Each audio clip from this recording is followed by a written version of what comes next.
দেশের মেগা প্রকল্পের অর্থায়ন পুঁজিবাজার থেকে হওয়া উচিত বলে মন্তব্য করেছেন ডিএসই চেয়ারম্যান অধ্যাপক ডক্টর হাফিজ মোহাম্মদ হাসান।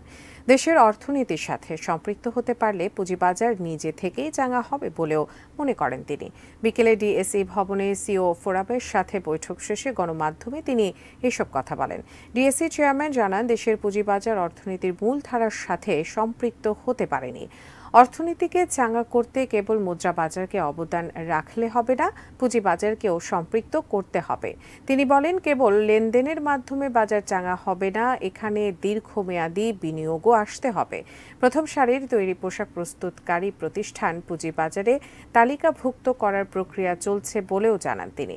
এছাড়া শেয়ার বাজারে তালিকাভুক্ত প্রতিষ্ঠান এবং যেগুলো তালিকাভুক্ত নয় সেগুলোর মধ্যে শুল্কের পার্থক্য থাকা উচিত বলে মনে করেন ডিএসই চেয়ারম্যান।